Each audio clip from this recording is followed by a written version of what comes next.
Sutra Terata yang Menakjubkan. Bab 19. Jasa Kebajikan dari Guru Dharma. Shin Fa Xiang Sutra Teratai episode 1678.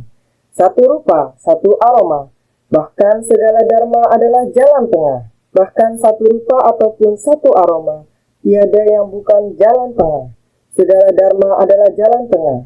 Segala dharma yang amat halus bukanlah apa memiliki rupa. Segala kebenaran adalah keberadaan menakjubkan dalam kekosongan sejati. Semua orang dapat memahami rupa dan aroma. Beberapa hari ini kita selalu membahas tentang akar indera hidung. Hidung dapat mencium segala sesuatu. Segala benda pasti memiliki aroma yang terkandung di dalamnya. Adanya aroma berarti ada baunya. Ini sangatlah halus. Segala fenomena memiliki rupa. Oleh itu, keberadaan menakjubkan. Terdapat berbagai jenis bentuk dan rupa di bumi kita. Terdapat gunung, sungai, aliran air. Terdapat bunga, rumput, dan pepohonan. Terdapat batu-batuan, dan berbagai jenis lainnya. Sebenarnya masing-masing mempunyai rupanya. Tidak peduli benda apapun itu. Ia memiliki namanya tersendiri.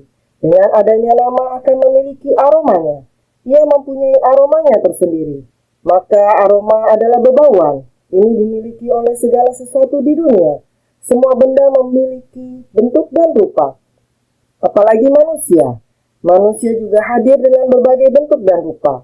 Kita semua adalah manusia. Mari, siapa yang kamu kenali? Saya membawa banyak orang untuk kamu kenali. Apakah orang ini yang kamu kenal? Ataupun kamu sedang membicarakan orang itu? Kumpulan orang yang begitu besar. Mari, coba kamu lihat. Setelah dicari, semuanya bukanlah orang yang saya ingin cari. Juga bukanlah orang yang sedang saya bicarakan. Bukan keduanya. Singkat kata, bahkan benda yang jenisnya sama, benda ini juga memiliki bentuknya masing-masing. Memiliki wujud dan namanya masing-masing. Siapa yang sebenarnya kamu cari? Begitu banyak orang. Siapa yang ingin kamu panggil? Meskipun kita masing-masing memiliki nama, namun juga merupakan jenis yang sama. Beberapa hari ini kita terus-menerus membahas tentang pepohonan dan membahas tentang hewan. Sangat banyak hal, akan tetapi sebutan untuk jenis yang berbeda. Demikian banyak hal dicium melalui hidung. Mencium benda yang sama, tetapi memiliki aroma yang berbeda. Tidak tahu apakah semua orang masih mengingatnya? Ini disebut penampilan atau wujud duniawi. Pohon yang sama, jika akarnya digiling kemudian dicium. Ini adalah akar. Batang pohon dicium. Oh, ini adalah batang pohon. Daun sama halnya digiling menjadi bubuk, kemudian dicium. Oh, ini adalah daun. Ini semua sama saja, namun baunya beda-beda. Pohon yang sama, namun baunya berbeda. Bagaimana tidak sama? Pohon yang sama, akar, batang, dan daun. Aroma dan fungsinya berbeda. Ini adalah segala sesuatu di dunia. Semuanya memiliki wujud. Semuanya memiliki fungsi. Kita sebagai manusia juga sama.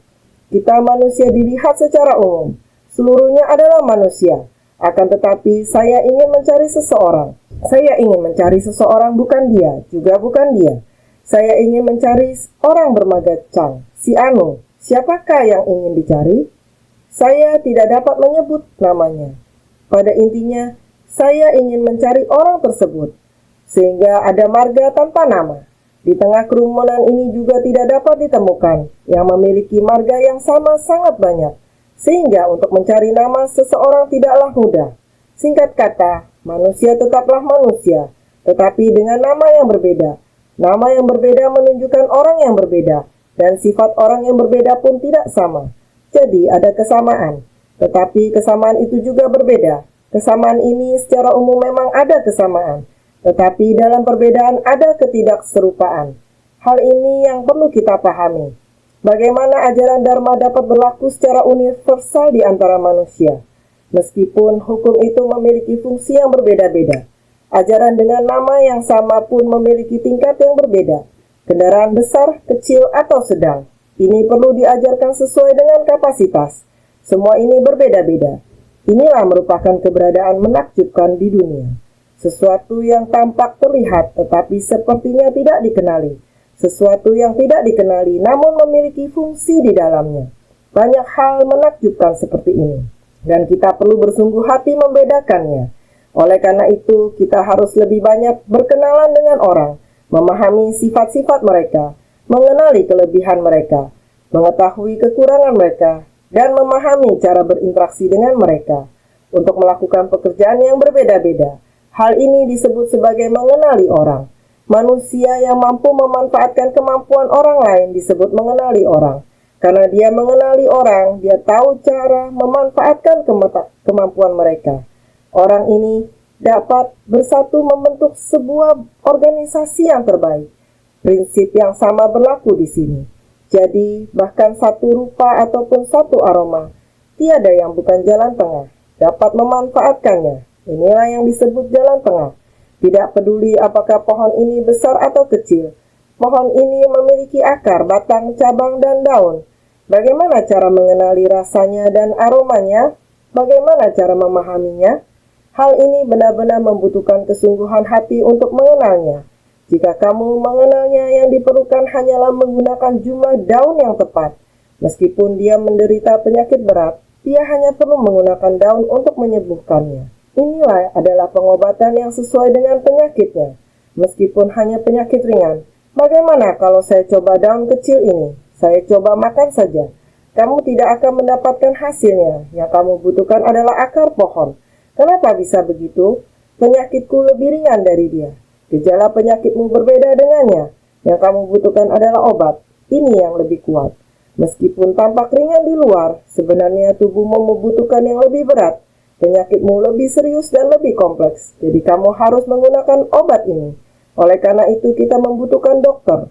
Dokter yang mampu mendiagnosa ringan atau beratnya penyakit melalui nadi, flu atau kedinginan biasa, panas atau dingin. Kondisi dalam tubuh manusia sama seperti cuaca. Ketika demam, tubuh akan sangat panas, uap air yang sangat besar. Flu atau pilek, energi dingin Anda sangat besar, sehingga tidaklah sama. Teori dari pengobatan Tiongkok berbeda dengan pengobatan Barat, sehingga kita harus memahami nama dan rupa dari benda di dunia. Kegunaan barang sangatlah banyak, dipadukan dengan fenomena kehidupan. Jika orang mengerti menggunakannya, tiada yang bukan jalan tengah. Begitu banyak ajaran, sebanyak ratusan ribu dharma. Bagaimana Sang Buddha mengajar dan membimbing para makhluk? Beliau harus memberikan pengajaran sesuai kapasitas. Begitu banyak, dia harus menuntun mereka sesuai dengan akar kapasitas. Laksana dokter yang sedang memeriksa pasien, sangat banyak obat. Obat mana yang dipilih untuk digunakan? Mungkin cukup menggunakan obat yang ringan. Orang dengan akar kapasitas yang tinggi, ketika Anda mengucapkan kata-kata sederhana, sifat yang dia miliki adalah terus terang. Oh, ternyata demikian, saya telah mengetahuinya. Mengetahui satu hal maka akan mengerti secara menyeluruh. Anda memberi obat yang sangat ringan kepadanya. Dia yang demikian menjawab, saya telah mengetahui dan memahaminya. Dengan demikian dia juga telah memperoleh bimbingan. Lihat sebagian orang dengan sepatah kalimat. Oh, kata-kata itu sepertinya sedang membicarakan saya. Saya sepenuhnya telah sadar, saya memang seperti itu. Bukankah kita di dunia ini adalah seperti ini? Yang dapat digunakan ini disebut jalan tengah. Baik itu dharma kendaraan besar atau kecil. Dharma kendaraan besar dan kecil di dunia dapat disesuaikan dengan orang. Setiap orang diberi pengajaran sesuai kapasitas. Bisa memperoleh pengaruh dari dharma ini. Ini semua dinamakan jalan tengah. Jadi, segala dharma adalah jalan tengah. Dharma apapun dipergunakan dengan baik dan semuanya adalah jalan tengah. Bukan berkata, sekarang pengetahuan saya masih rendah. Saya masih harus belajar lagi. Saya harus sekolah lagi. Harus sekolah sampai sangat tinggi. Ada banyak hal yang bukan seperti apa yang kita imajinasikan. Sesama manusia bisa saling memiliki kapasitas yang sesuai, meskipun kamu tidak sekolah. Saya dengar orang mengatakan seperti ini. Master mengatakan seperti ini. Kata-kata ini diingat. Mari saya katakan kepadamu. Meskipun pihak lain adalah seorang guru atau seorang profesor, setelah mendengarnya, saya sangat tersentuh. Oma, kata-kata kamu ini dari mana? Oh, saya dengar dari orang lain. Siapa yang mengatakannya? Seperti ini menggandeng dia masuk, tidak peduli apakah itu dari sumber atau dari tengah. Sesuatu yang sangat sederhana. Ini artinya dharma telah digunakan. Jadi dikatakan segala adalah jalan tengah. Segala dharma adalah jalan tengah. Jadi segala dharma yang amat halus yang amat halus artinya dharma yang paling halus dan menakjubkan, dharma yang mendalam, halus dan menakjubkan dari Buddha. Benar-benar dharma halus dan menakjubkan yang mendalam dan tiada bandingnya. Ajaran Buddha tidak bisa lebih tinggi darinya, juga tidak dapat lebih dalam darinya. Ini adalah dharma yang sangat halus dan menakjubkan. Bukanlah apa memiliki rupa, segalanya sangat benar. Tidak bisa dibandingkan dengan hal-hal yang memiliki rupa. Kita benar-benar belajar dharma, bukan dikatakan berdasarkan apa yang dilihat saja, apa yang didengar telinga saja, dan apa yang dicium hidung saja. Dharma yang sebenarnya adalah dharma yang amat halus. Dharma bukanlah apa memiliki rupa, tidak menggunakan rupa untuk mengungkapkannya. Segala kebenaran adalah keberadaan menakjubkan dalam kekosongan sejati. Dharma segala kebenaran adalah keberadaan menakjubkan dalam kekosongan sejati. Ketika kita uraikan, tidak ada apapun kosong.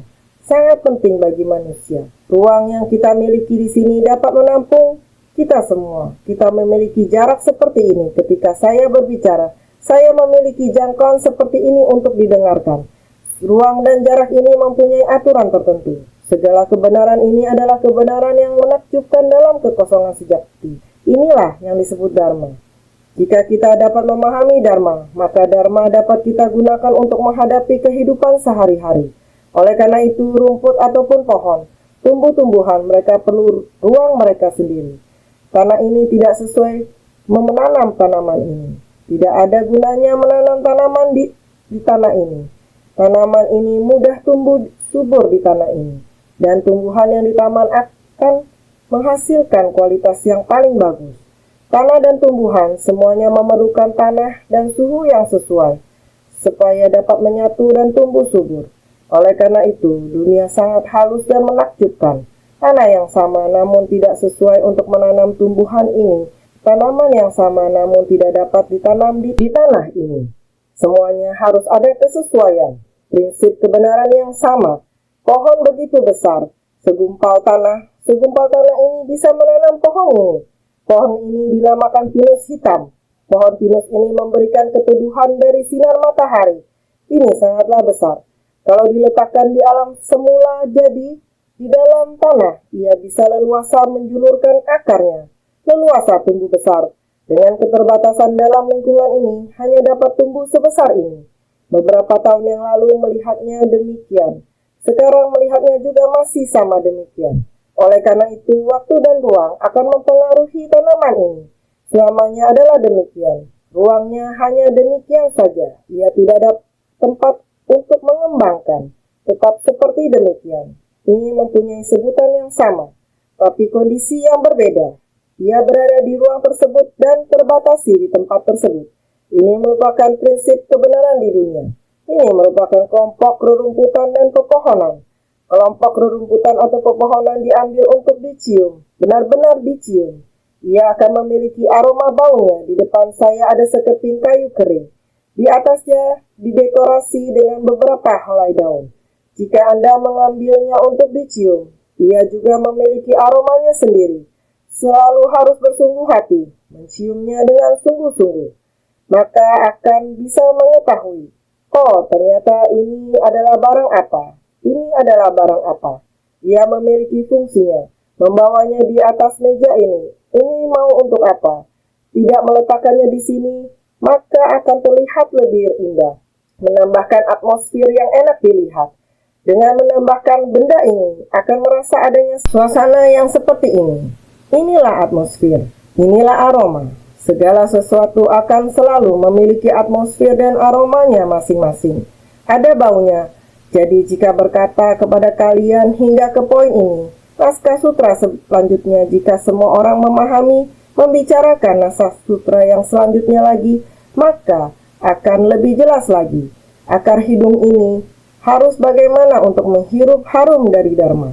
Naskah sutra sebelumnya mengatakan, serta aroma dari rumputan, pepohonan, dan hutan. Semua aroma, baik dekat ataupun jauh, dapat dicium dan dibeda-bedakan tanpa kekeliruan. Sutra Teratai Bab 19, Jasa Kebajikan dari Guru Dharma. Ini dari bagian sutra sebelumnya, baik itu rerumputan, pepohonan, dan hutan. baik dekat maupun jauh. Jika kita masuk ke dalam hutan itu, di dalamnya penuh dengan pepohonan. Ketika kita memasuki hutan seperti ini, suasananya akan berbeda. Pohon-pohon ini bergabung, membentuk suasana yang begitu tenang. Saat kita masuk ke dalamnya, perasaan kita pasti berbeda. Jika pohon yang sama kita ambil dan letakkan di luar, berbeda sendirian di sebuah sudut, apakah itu akan berada di sudut dengan banyak orang? Atau akan berada di sudut dengan sedikit orang? Jika pohon ini berdiri sendiri, suasana yang diciptakannya akan berbeda. Demikian pula jika kita masuk ke hutan dan mendekati jenis pohon yang sama seperti ini, dengan banyak pohon lain seperti itu di dekatnya. Jika kita bersandar di pohon itu, kita akan mendapatkan perasaan yang berbeda darinya. Jika pohon tersebut kita gali dan membawanya pulang, serta menanamnya di sebuah pojok seperti itu juga saya menanamnya di sini, sangat dekat dengan kita. Ketika ingin mendekat dengan pohon ini, tidak perlu pergi begitu jauh sampai masuk ke dalam hutan, cukup berada di sini. Namun, pohon yang sama tempatnya dipindahkan, di sini kesannya sudah tidak sama lagi. Kemegahan pohon itu di sini dengan kemegahan ketika masih di hutan sudah berbeda sama sekali. Kesendirian yang demikian sendiri di tempat yang terpencil, ataupun di tempat yang kompleks, ataupun di tempat yang terbuka lebar. Hanya ada sebuah pohon berdiri di sana. Walaupun Anda dan pohon berada di tempat itu berjarak sangat dekat dengan Anda sekalipun tidak ada artinya. Kemegahannya tidak akan terpancar. Dengan prinsip kebenaran yang sama, maka semua aroma baik dekat ataupun jauh dapat dicium. Pohon yang sama berada di sini.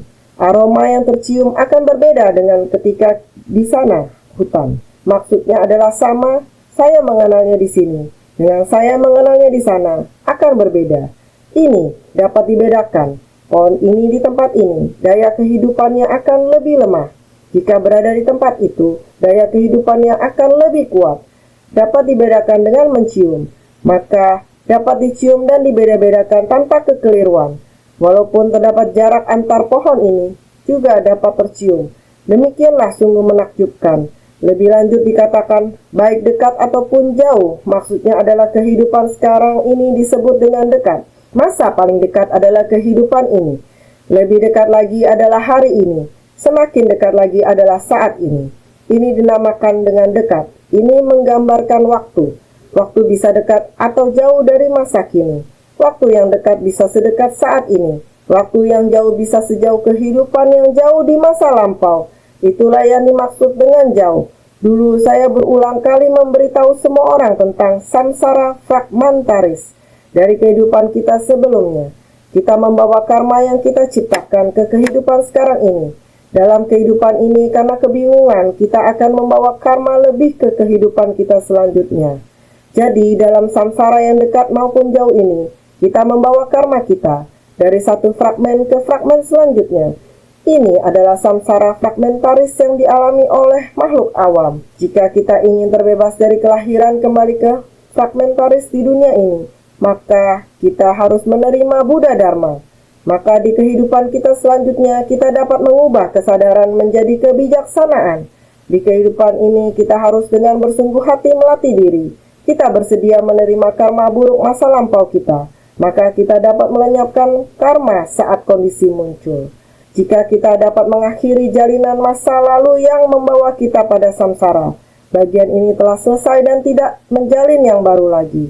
Maka selangkah demi selangkah kita membiarkannya berlalu. Jalan kita akan melebar dan menjadi lebih mudah untuk dilalui. Demikian pula ketika menyangkut kehidupan masa di depan kita, kita tidak akan terseret oleh kekuatan karma. Tetapi dengan kekuatan ikrar kita, kita datang ke dunia ini dengan ikrar kita. Sehingga kita harus sering membangkitkan ikrar. Satu ikrar ini kita harus terus membangkitkan ikrar. Demi ikrar sejati ini kita bersedia kembali ke dunia. Jadi pengetahuan dapat membuat kita mempermasalahkan dengan orang lain. Jika kita mengubahnya menjadi kebijaksanaan, maka tiada sesuatu yang dipermasalahkan. Kita harus membangkit ikrar, membayar apa yang saya hutang. Dan kita harus mencoba melakukan terbaik yang kita bisa. Sehingga dalam kehidupan kita di masa mendatang ini adalah telah terbebas dari samsara fragmentaris. Jadi kita harus sangat jelas dan juga bisa memahami bahwa dalam kehidupan kita harus menggenggam waktu dengan baik. Kita datang ke dunia ini untuk kehidupan kita sekarang. Dalam setiap saat, setiap detik, kita harus memanfaatkan kehidupan ini dengan baik. Dalam kehidupan mendatang, apa yang ingin kita pilih? Dan apa kekuatan ikrar kita? Kapan samsara fragmentaris kita berakhir? Kita setiap orang tidak mengetahui ini. Namun setelah tahap kehidupan ini, kemana kita akan pergi?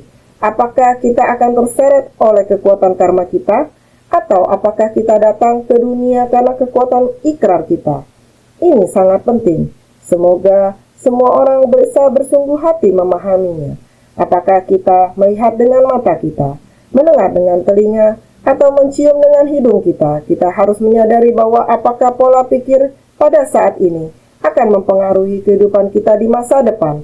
Bahkan melalui penciuman kita harus mendeteksi aroma ini dan merasakannya. Jadi kita harus bersungguh hati. Di bagian selanjutnya mengatakan, orang yang menegakkan sutra ini, meski berdiam di sini, juga akan mencium aroma surgawi dari alam surga di atas, seperti aroma pohon parijataka dan pohon kowidara. Sutra Tata Bab 19, Jasa Kebajikan dari Guru Dharma. Wewangian-wewangian ini, orang yang menghirup wewangian ini dari tempatnya semula. Dari tempatnya semula dapat menghirup wewangian dari alam surga. Jelas-jelas berada di alam manusia, namun dapat menghirup wewangian dari alam surgawi. Sehingga orang yang menegakkan sutra ini, sekalipun berdiam di tempat ini, juga akan menikmati aroma seakan berada di alam dari para dewa. Orang yang menegakkan sutra ini, meski berdiam di sini, juga akan mencium aroma surgawi dari alam surga di atas. Orang yang menegakkan sutra ini, sekalipun berdiam di tempat ini, juga akan menikmati aroma seakan berada di alam dari para dewa. Walaupun berada di tempat ini, tetap saja dapat merasakan wewangian tersebut, bagaikan dewa di alam surgawi, menikmati wewangiannya. Hal ini sama seperti manusia. Jika dapat berpuas hati walaupun berada di atas tanah, walaupun tidur pun tidak ada kasur. Namun, jika sangat berpuas hati, kondisi batinnya sama seperti sedang berada di alam surgawi. Perasaan yang seperti demikian. Pohon parijataka adalah pohon yang tumbuh di depan istana dari Sakra Dewanam Indra. Akar, batang, cabang, dan daunnya dapat mengharumi 50 yojana pada arah melawan arah angin dan 100 yojana pada arah tiupan angin. Pohon parijataka adalah pohon yang tumbuh di depan istana dari Sakra Dewanam Indra. Sakra Dewanam Indra adalah Raja Surgawi. Raja Surgawi sangat penuh dengan kenikmatan. Aula dari Dharma menakjubkannya sangat agung. Untuk dapat mendeskripsikan aula dari Dharma menakjubkan dan apa yang ada di dalam tamannya, yang ada di dalam taman aulanya. Tempat itu di luar aula ditanami pohon, batang, cabang, dedaunan pohon itu sangat harum. Ketika angin berhembus, keharumannya dapat tersebar sampai 50 yojana. 1 yojana dalam pembahasan sebelumnya di Sutra Sitigarbha disebutkan bahwa 1 yojana sekitar 40 mil, 20 km. Bisa kita bayangkan 50 yojana seberapa jauh? Jadi walaupun melawan arah angin, keharuman dapat tersebar sangat jauh. Jadi mengikuti arah angin, keharuman dapat tersebar lebih jauh lagi. Bisa mencapai 100 yojana. Jika melawan arah angin, bisa mencapai 50 yojana. Jika mengikuti arah angin, bisa mencapai 100 yojana. Demikianlah keharuman menyebar jauh tertiup angin. Dulu di sekitar Griya Jingse terdapat banyak pohon pinang. Ketika pohon pinang berbunga, aroma harumnya dapat tercium di pagi hari. Ketika pohon-pohon ini bermekaran, kita bisa mencium aroma harumnya di pagi hari. Ketika pohon jeruk atau jeruk bali berbunga, walaupun dalam suasana angin yang sangat tenang, aroma bunganya juga sangat harum dan tercium dengan jelas. Dari dekat kita dapat menciumnya, karena kita hidup di dunia, dan di sekitar rumah kita ditanami pohon-pohon, maka kita bisa merasakan keharumannya. Demikian juga saat kita membersihkan ladang rumput, kita juga bisa mencium aroma rumput yang khas. Prinsip yang sama namun untuk semua tumbuhan yang ada di dunia kita, ataupun pepohonan, semuanya memiliki aroma. Saat bergerak ditiup angin ataupun digerakkan oleh manusia, maka aromanya akan keluar. Kita hanya dapat menciumnya dari jarak dekat. Apabila kita melatih diri, akar penciumannya sangat sensitif. Dari tempat ini dapat mencium aroma sampai alam surga. Di luar Taman Sakra Dewa Enam Indra, semua tanaman yang ditanam di sana sangat harum aromanya. Mereka dapat mencium sejauh itu. Inilah yang harus kita pahami dengan jelas. Oh, ternyata ini semua adalah sesuatu yang dideskripsikan. Pohon Kowidara adalah pohon pada tempat bermain di alam surga dari Sakra Dewa Enam Indra. Itulah pohon harum, taman hiburan di mana para bidadari dan Sakra Dewa Enam Indra bermain-main bersama. Kehidupan kita harus belajar bagaimana cara menjalani hidup dengan baik, dengan memurnikan batin kita seperti yang sudah kita bahas sebelumnya.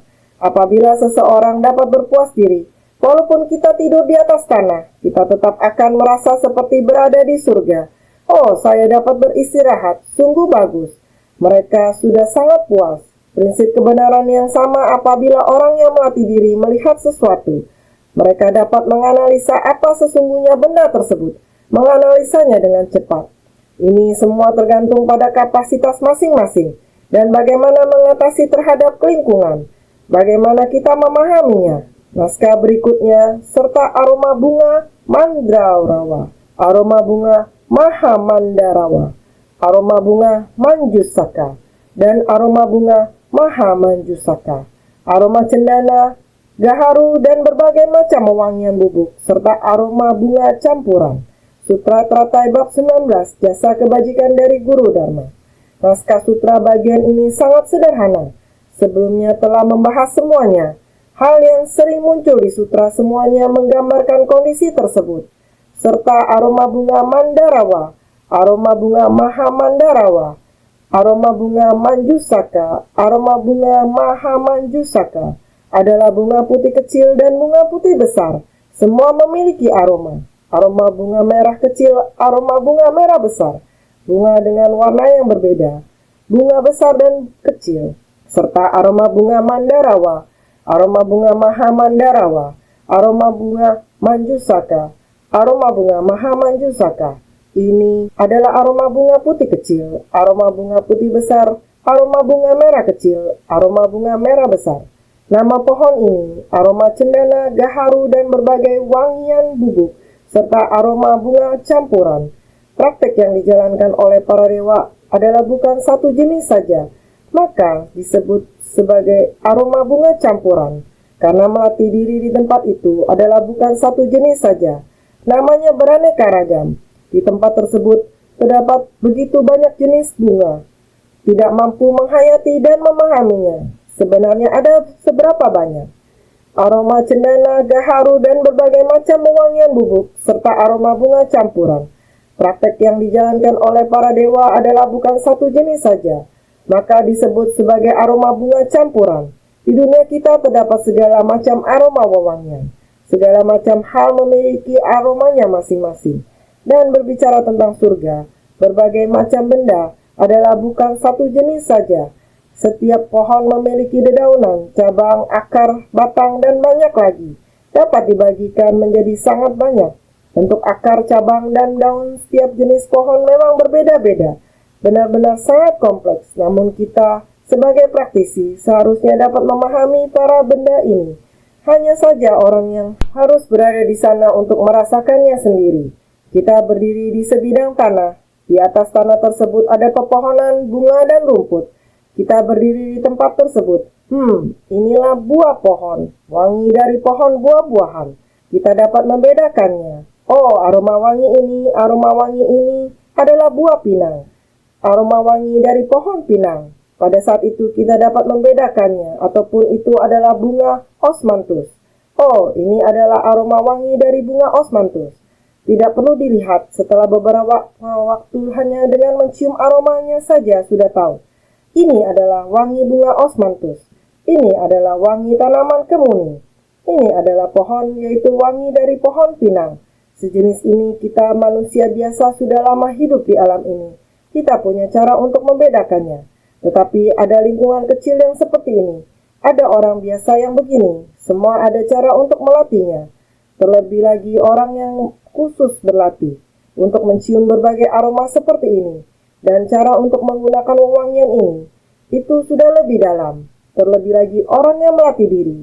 Pengetahuan orang yang melatih diri lebih terbuka dan lebih luas. Seorang praktisi sejati itu adalah mengubah kesadaran menjadi kebijaksanaan. Untuk mencium berbagai hal-hal seperti ini juga tidak ada kesulitan. Selalu di tempat ini, mencium begitu banyak wewangian.